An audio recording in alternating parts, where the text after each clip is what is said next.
السلام عليكم شباب، أهلا وسهلا بكم في المحاضرة رقم 13 من محاضرات الفصل الأول علم الثرموديناميك. اليوم عندنا إن شاء الله حل مسائل منهج مثال بالاحتراق القياسي.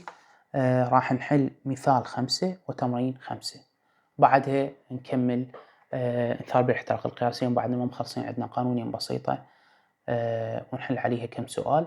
عمود المحاضرة اللي بعدها نراجع مثال بالاحتراق ومثال بالتكوين، اثنيناتهم نراجعهن على مود نحل هذا السؤال المشترك اللي هو مهم جدا ومكرر دائما وزاري، سؤال 17 من 6 الفصل. تمام، إذا محاضرة اليوم راح نحل مثال 5 تمرين 5 نخلصها، أعطيك قانوني مال دلتا اتش سي أو دلتا اتش سي بدلتا اتش ار، نحل عليه كم مثال خارجي.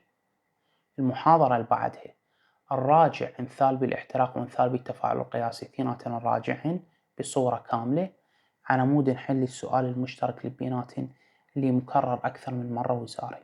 تمام، مهم جدا. بعدها نشرح مثال بالتغيرات الفيزيائية، ونخلص بعد شيء اسمه مثال على مود ندخل إلى قانون هيس. زين، بالنسبة إلى مثال 1-5 شباب، المحاضرة السابقة تعلمنا أنا وياك شلون نكون أو نكتب معادلات احتراق. تعلمنا شلون نكتب معادلات احتراق للعناصر الخمسة، قلت لك تحفظها مثل اسمك. وتعلمنا شلون نكتب معادلات احتراق للمركبات العضوية سواء بها أكسجين أو ما بها أكسجين. وتعلمنا أنا وياك شلون نكتب معادلة احتراق للمركبات الغير عضوية، اللي هي 3 مركبات قلت لك يا اما تحفظها يا اما تفهمها براحتك، أنا فهمتك إياها وطلابي يحفظوها. زين، ما عندنا غيرها. زين، بالنسبة لمثال 1-5 شو يقول لك؟ اكتب المعادلة الكيميائية الحرارية لحرق. إذن يريد كتابة معادلة احتراق شنو؟ الكحول الأثيل السائل C2H5OH. إذا علمت أن ومنطيك دلتا اتش سي إلها شقد؟ سالب 1367 كيلو جول لكل مول. انتبه، أنا قلت لك دلتا اتش سي دائما إشارتها سالبة ووحدتها دائما كيلو جول لكل مول، اتفقنا ذيك المحاضرة. زين، هسه شنو المطلوب من عندنا؟ يقول لك اكتب معادلة احتراق C2H5OH، اكتبها. زين، احنا ايش قلنا شباب؟ قلنا دائما المركب او العنصر مراد حرقه اضعه في المتفاعلات، هذا C2 هذا H5 هذا OH. الخطوة الثانية شنو؟ دائما اجمعه مع الاكسجين، هذا الاكسجين. الخطوة الثالثة شنو؟ اباوع المركب مالتي عضوي لو غير عضوي. شلون اعرفه؟ العضوي بي كربون وبي هيدروجين، هذا بي كربون وهذا بي هيدروجين، اذا عضوي. زين، احنا ايش قلنا شباب؟ قلنا المركب العضوي دائما عنده حرقة النواتج ثابتة ما تتغير. شنو هي؟ هي CO2 و H2O ما تتغير. زين، هسه اجي شو اسوي؟ اجي اوازن المعادلة. ايش قلنا؟ اول خطوة نوازن السي. شلون نوازن السي؟ من المتفاعلات الى النواتج، الرقم نفسه ينزل. شنو يعني استاذ؟ السي انا هنا ايش قد عندي؟ 2، اذا ينزل الرقم نفسه 2. هاي اول خطوة. ثاني خطوة قلنا نوازن الاتش الهيدروجين، ايضا من المتفاعلات الى النواتج بس الرقم نصه. شنو يعني نصه استاذ؟ الاتش هنا ايش قد عندي؟ 5، وهنا 1 ايش قد صارت؟ 6. 6 نصها ايش قد؟ يعني 6 قسمة 2 ايش قد؟ 3. حط هنا 3 يم الاتش. اعيد، اول خطوة اوازن السي. السي اوازنه من المتفاعلات الى النواتج. زين، السي ينزل نفسه. السي هنا ايش قد؟ 2، نزله 2، خلصنا. ثاني خطوة اوازن الاتش. الاتش شلون اوازنه؟ من المتفاعلات الى النواتج ايضا، ولكن الاتش نصه. هنا الاتش ايش قد؟ 5، وهنا اتش 1 6 قسمة 2 3. هسه الخطوة الأخيرة أوازن الأو. الأو شلون أوازنه؟ الأو أوازنه من النواتج إلى المتفاعلات، بالعكس منا لهنا. زين، شلون أوازنه؟ عن طريق قانون. هذا القانون شو يقول؟ القريب في البعيد. شنو معناها أستاذ؟ أجي هاي الاثنين في 2 ايش قد؟ 4، أحط 4 هنا. أجي على هذا 3 في هنا شنو؟ ماكو رقم يعني اعتبره 1. 3 في 1 3، حط 3 هنا. هسه أجي أجمع 4 و3 ايش قد؟ 7، صح؟ زين، أقول له يا مركب يا مراد حرقه عندك أكسجين؟ راح يقول لي عندي أكسجين. كم ذرة؟ وحدة، هاي وحدة، عنده ذرة وحدة من الأكسجين. فأقول 4 و3 7، ناقص هاي الذرة مال أكسجين 6. 6 قسمة 2 هاي 3. أعيد من جديد. 2 في 2 4، 3 في 1 3، 4 و3 7. أجي يا مركب يا مراد حرقة، عندك أكسجين؟ إي عندي. كم وحدة؟ وحدة بس، أكسجين واحد. فأقول 4 و3 7 ناقص هاي الأكسجين الوحدة 6. 6 قسمة 2 3. وراها شو أسوي؟ أكتب دلتا اتش سي اللي هو مطنياه جوا المعادلة. أقول له دلتا اتش سي اللي أنت مطنياه بالسؤال هو -1.367 كيلو جول لكل مول. مبروك أخذت الدرجة الكاملة بهالسهولة هاي. هو راد يحرق هذا، أجمعه مع الأكسجين ينطي، ما دام مركب عضوي دائما ينطي CO2 و H2O. أول شيء أوازن السي من المتفاعلات إلى النواتج، بعدين أوازن الاتش أيضا من المتفاعلات إلى النواتج، بعدين أوازن الأكسجين من النواتج إلى المتفاعلات، وراء أكتب دلتا اتش سي المعطاه في السؤال. هاي خلاص زين. تمرين 1.5 شي يقول؟ اكتب معادلة تفاعل احتراق غاز البروبان. نفس الحالة أريد أكتب له معادلة احتراق مال غاز البروبان اللي هو C3H8. إذا علمت إنه دلتا اتش سي اللي هي قد -2.219 كيلو جول كل مول. نفس الحالة شباب. شي يريد أحرق غاز البروبان. غاز البروبان شنو هو؟ C3H8. أيضا نفس الحالة أحطه بالمتفاعلات. هاي الخطوة رقم 1. خطوة رقم 2 دائما مجموع مع الأكسجين. هاي مع الأكسجين. الناتج أشوفه هل هو مركب عضوي أم لا. شلون أعرف؟ إذا بي كربون وبي هيدروجين هو مركب عضوي. راح تقول لي إيه أستاذ؟ بي كربون وبي هيدروجين. إذا الناتج دائما ما دام عضوي الناتج دائما CO2 زائدا H2O. هسه أجي شو أسوي؟ أوازن. شلون أوازن؟ أولا أوازن الكربون من المتفاعلات إلى النواتج. الرقم نفسه، السي قد 3 أنزل هنا 3. ثاني خطوة أوازن الهيدروجين. شلون أوازن الهيدروجين؟ أيضا من المتفاعلات إلى النواتج، بس الرقم نصه. الاتش قد 8 قسمها على 2 4، أحط هنا 4. ثالث خطوة أوازن الأكسجين من النواتج إلى المتفاعلات. شلون؟ عن طريق قانون. هذا القانون شي يقول؟ القريب في البعيد. 3 في 2 6، أحط 6 فوق. 4 في 1 هاي ما يمها رقم يعني 1. 4 في 1 4، هاي 4. 6 و4 شقد 10. يا مركب يا مراد حرقة، عندك O؟ لا ما عندي O. إذا هذا قبل أقسمه على 2 بدون ما أطرح. شوف هذا كان بي O، فقلت 4 و3 7. يا مركب يا مراد حرقة، عندك أكسجين؟ إي عندي. شقد؟ 1 بس. فقلت 4 و3 7 ناقص 1 6. 6 قسمة 2 3. بس هنا ما عندي أكسجين، فش أقول؟ 4 و6 10. ما عندي أكسجين أطرح منه، فأقول 4 و6 10 مباشرة قسمة 2 5. وراها أنزل دلتا اتش سي المعطاه في السؤال. هذا دلتا اتش سي شقد؟ -2.219 كيلو جول لكل مول. مبروك أخذ الدرجة كاملة بهالسهولة هاي. وصلت؟ زين. أنا وياك هسه خلصنا مسألتين اللي بالمنهج اللي تخص انثالبي الاحتراق. مثال 1.5 تمرين 1.5 ما عندنا غيره. راح تقول لي هذا السؤال لعد شنو أستاذ؟ هذا السؤال يجمع بين انثالبي التفاعل وانثالبي الاحتراق. ما نقدر نحله إلا المحاضرة القادمة. أراجع لك انثالبي الاحتراق وانثالبي التكوين. هذا يجمع بين انثالبي الاحتراق وانثالبي التكوين، اعتذر مو انثالبي التفاعل. هذا السؤال يجمع بين انثالبي التكوين وانثالبي الاحتراق. المحاضرة القادمة أراجع لك انثالبي الاحتراق وانثالبي التكوين بصورة كاملة، وراح أحل لك هذا السؤال اللي يجمع بيناتهم، ومهم جدا ومكرر وزاري. زين. هاي المحاضرة بعدها ما خلصت. عندنا قوانين شباب تربط الدلتا اتش سي بالدلتا اتش ار. زين. شنو هي القوانين هاي؟ أولا قانون أبو الكسر دلتا اتش سي نوت راح يساوي دلتا اتش ار نوت على ان. تمام؟ زين. هذا القانون ايش وقت استعمله؟ من يطلب دلتا اتش سي مبينه.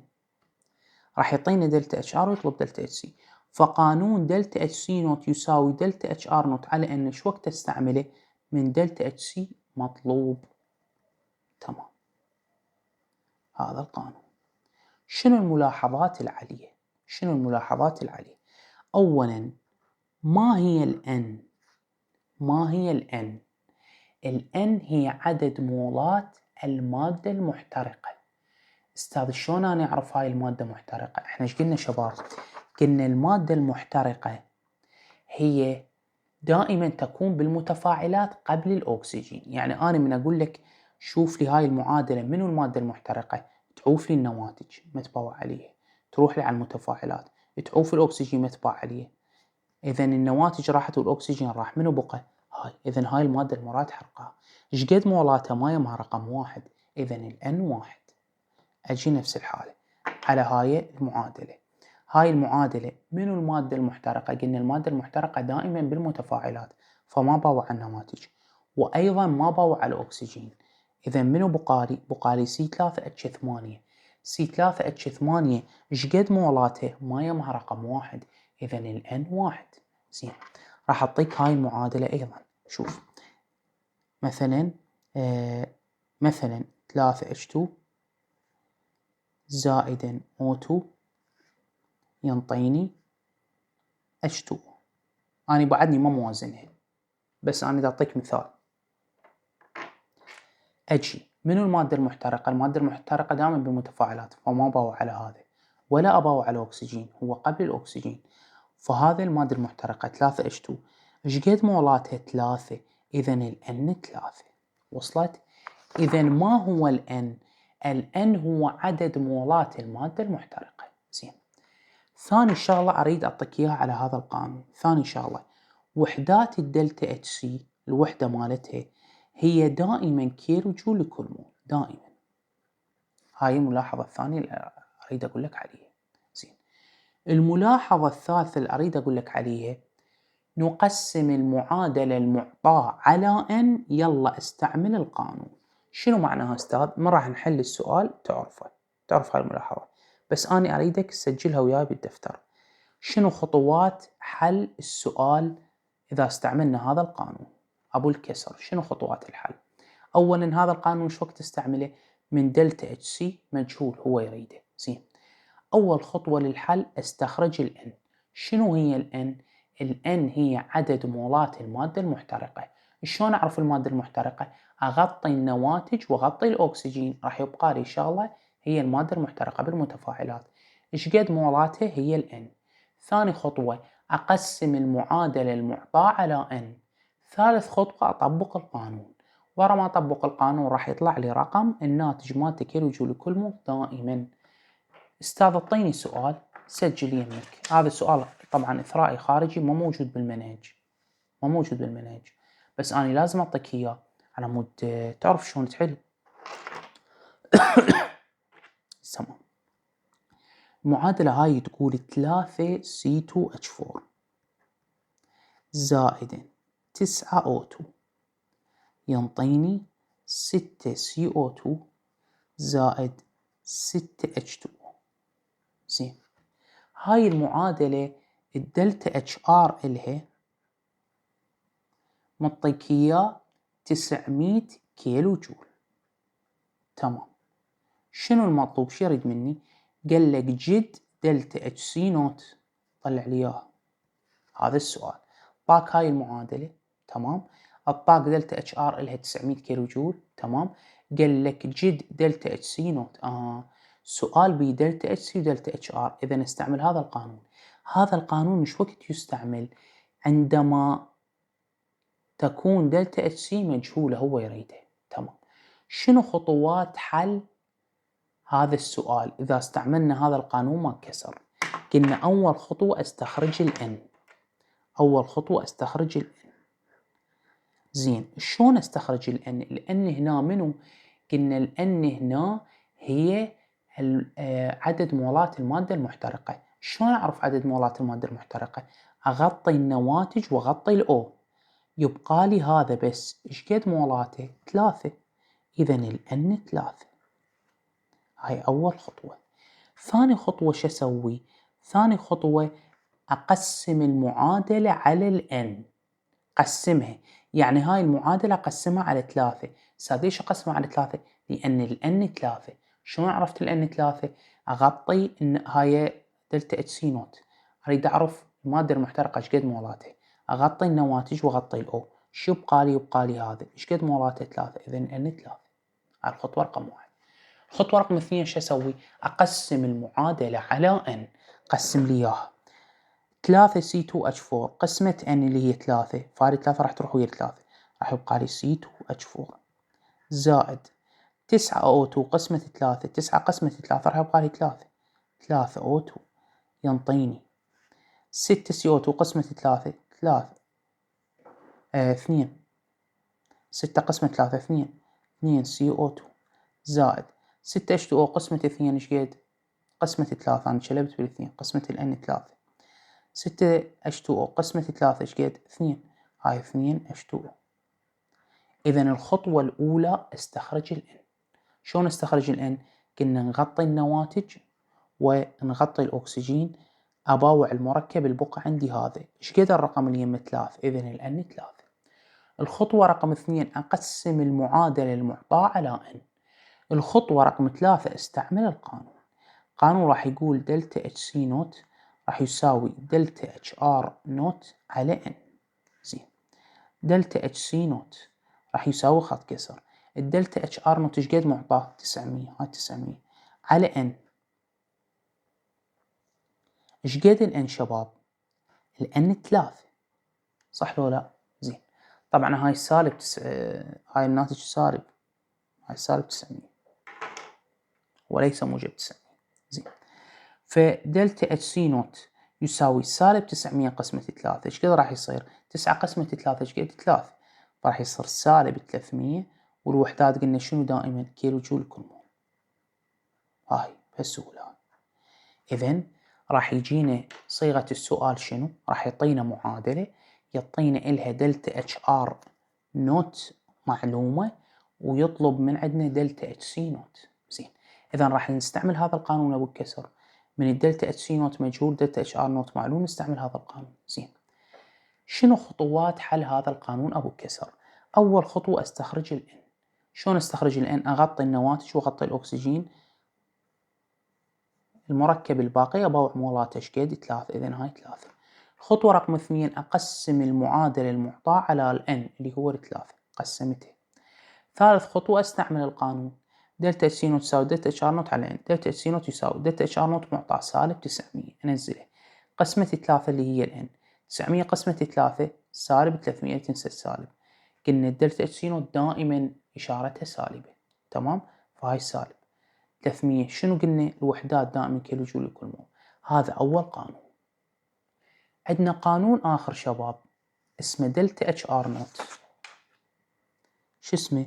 اسمه دلتا اتش ار نوت يساوي دلتا اتش سي نوت في N.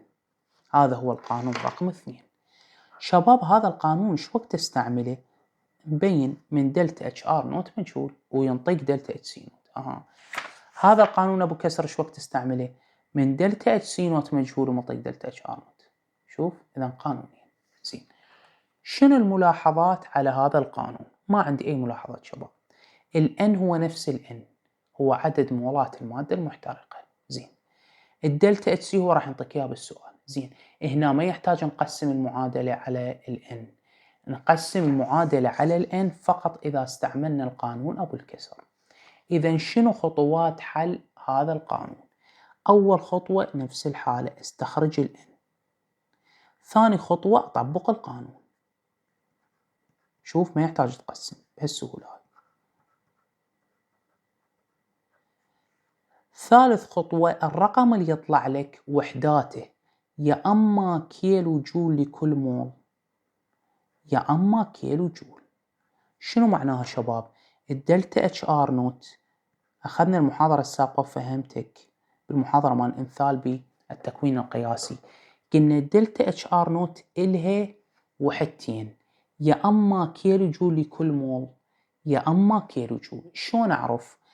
كيلو جول لكل مول من الN يساوي 1 حصرا، يعني عدد مولات المادة المحترقة إذا 1 فوحدات الدلتا اتش ار نوت كيلو جول لكل مول. زين، عدد مولات المادة المحترقة إذا أي رقم غير الواحد 2 3 4 5 إلى آخره فوحداتها كيلو جول. أي رقم غير الواحد. إذا ال N عدد مولات المادة المحترقة إذا مولاتها 1 فوحدات الدلتا اتش ار نوت هي كيلو جول لكل مول.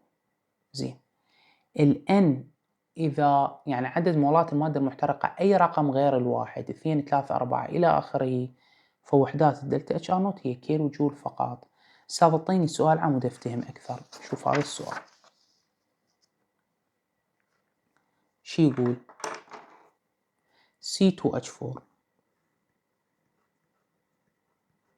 زائد 3 O2 ينطيني 3 CO2 زائد 3 H2. شبيها هاي المعادلة؟ هاي المعادلة قال لك الدلتا اتش سي نوت إلها سالب 300 كيلو جول لكل مول. زين، شو تريد؟ أريد دلتا اتش ار نوت مجهولة. تمام؟ نفس ذاك السؤال بالضبط بس انعكس. ذاك كان مطينا دلتا اتش ار وطالب دلتا اتش سي، صح؟ هالمرة هو اعطاك دلتا اتش سي ويطلب دلتا اتش ار. احنا إذا دلتا اتش ار مجهولة استعمل يا قانون، استعمل هذا القانون. دلتا اتش ار نوت يساوي دلتا اتش سي نوت في ان. زين، إذا استعملت هذا القانون مو أبو الكسر هذا القانون، شنو خطوات الحل؟ أول خطوة استخرج ال N، صح؟ N. ال N شلون أجده؟ قلنا نغطي النواتج ونغطي ال O. إيش بقى؟ بقى هذا إيش قد عدد مولاته ما يما رقم، إذن ال N 1. ثاني خطوة طبق القانون. قانون يقول دلتا اتش ار نوت راح يساوي دلتا اتش سي نوت في ان. زين، دلتا اتش ار نوت اني اريده، دلتا اتش سي نوت مطيني اياها سالب 300 في ال ان ايش قد 1 فدلتا اتش ار نوت راح يساوي سالب 300. سالب 300 1 سالب 300. نجي الوحدات، قلنا وحدات الدلتا اتش ار نوت يا اما كيلو جول لكل مول يا اما كيلو جول. زين، شو وقت تكون كيلو جول لكل مول؟ إذا كانت عدد المولات المادة المحترقة هي 1 حصرا. خلي أشوف المادة المحترقة أغطي النواتج وأغطي الأو، يبقى لي هذا إيش قد مولاته 1. إذن وحدات كيلو جول لكل مول. ليش؟ لأن ال N 1. راح أحلك نفس هذا السؤال بس ال N مو 1. شوف إيش راح يتغير عندي. شوف 2 C2H4 زائد 3 O2 ينطيني 3 CO2 زائدا 3 H2. هاي المعادلة شبيها؟ قال لك يابا الدلتا اتش سي نوت إلها سالب 300 كيلو جول لكل مول. راح تقول له تمام شو تريد؟ قال لك عمي أنا أريد دلتا اتش ار نوت. راح تقول سهلة، دلتا اتش ار نوت هو يريدها إذا نستعمل هذا القانون دلتا اتش سي نوت في ان، صح لو لا؟ زين، خطوات حل هذا القانون. أول خطوة طلع ال N. ال N شلون أجده؟ أغطي النواتج وأغطي ال O. هذا المركب البقالي، المركب هذا البقالي إيش قد؟ عدد مولاته 2، إذن ال N 2. ثاني خطوة أطبق القانون. دلتا اتش ار نوت راح يساوي دلتا اتش سي نوت في N. دلتا اتش ار نوت أني أريده، دلتا اتش سي نوت إيش قد؟ سالب 300 أنزلها في ال N إيش قد؟ 2 استخرجته. دلتا اتش ار نوت راح يساوي سالب 300 في 2 600. هاي 600. اوقف. قلنا وحدات الدلتا اتش ار نوت يا اما كيلو جول لكل مول يا اما كيلو جول. كيلو جول لكل مول شو وقت؟ اذا كانت عدد مولات ال N، يعني ال N اذا كانت عدد مولات المادة المحترقة هي 1 حصان. زين، شو وقت تكون بس كيلو جول؟ اذا كانت ال N اي رقم غير الواحد 2 وفوق. زين، اجي أشوف المادة المحترقة أغطي النواتج وأغطي الأو. هذا المركب إيش قد ال N مالته طلعته 2. قلنا أي رقم غير الواحد 2 فما فوق، معناها الوحدات مال دلتا اتش ار راح تكون كيلو جول فقط. شفت الفرق؟ هذا الفرق. تمام؟ زين. نراجع بصورة سريعة شباب. خلصنا محاضرة اليوم. شوف محاضرة اليوم بسيطة جدا. نراجع بصورة سريعة. أول قانون عندنا هو دلتا اتش سي نوت. هذا القانون أبو كسر يقول دلتا اتش سي نوت تساوي دلتا اتش ار نوت على ان. شو وقت استعمله؟ من الدلتا اتش سي نوت مطلوبة. زين. شنو خطوات الحل؟ أولا استخرج الان. ثانيا أقسم المعادلة على الان. ثالثا استعمل القانون.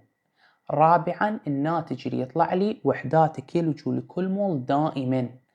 الدلتا اتش سي نوت دائما وحدات كيلو جول لكل مول، عكس الدلتا اتش ار نوت مرة كيلو جول كل مول مرة كيلو جول. إذا سجل وياي الخطوات. خطوات حل قانون أبو الكسر: أولا أستخرج الان. ثانيا أقسم المعادلة على الان، المعادلة المعطاة على الان. ثالثا أستعمل القانون. رابعا الناتج وحداته دائما كيلو جول لكل مول. زين. القانون الثاني اللي قريناه أنا وياك هو هذا القانون. الدلتا اتش ار نوت تساوي دلتا اتش سي نوت في ان. متى نستعمل هذا القانون؟ عندما تكون دلتا اتش ار نوت مجهولة هو يريده. زين. شنو خطوات حل هذا القانون؟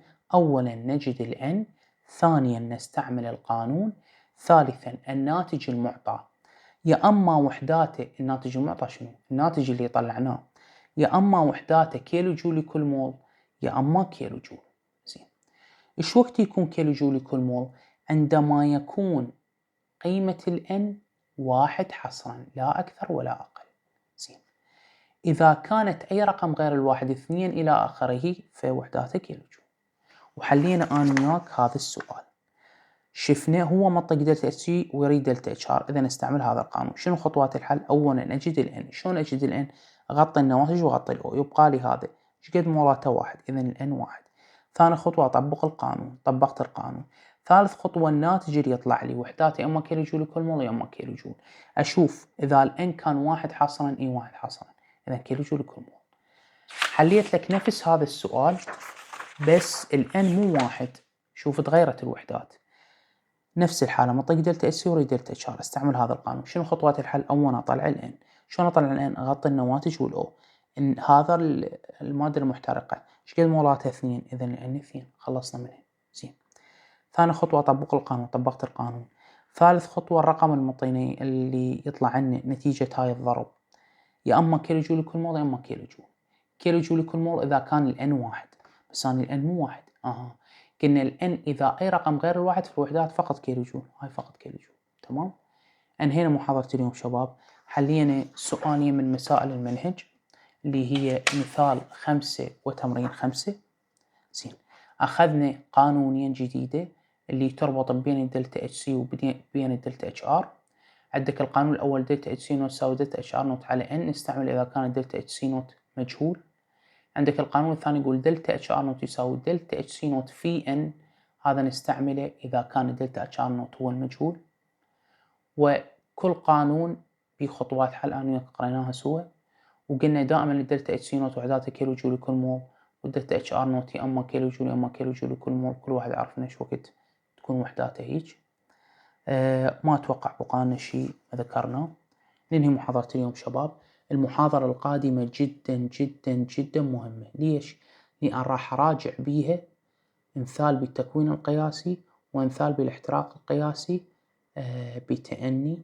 يعني حتى اللي ما قاري امثال بالتكوين وامثال بالاحتراق باكر راح أراجعها مراجعة مفصلة على مود أحل سؤال 17 من 6 الفصل اللي يكون به امثال بالتكوين وامثال بالاحتراق بسؤال واحد مدمج ومكرر أكثر من مرة وساري. فأنصحك تتابع المحاضرة القادمة، خصوصا اللي بعده عنده ليك بامثال بالاحتراق وامثال بالتكوين. إن شاء الله المحاضرة القادمة نختمه، وإن شاء الله يكون عندك بعد كل شيء تمام وتدخل قانون هيس فاهم كل شيء. شكرا على حسن استماعكم شباب. كما نختم كل محاضرة بجملة لا تنسون بالدعاء لي ولوالدي، وإن شاء الله نكون وفقنا في محاضرة اليوم. في أمان الله.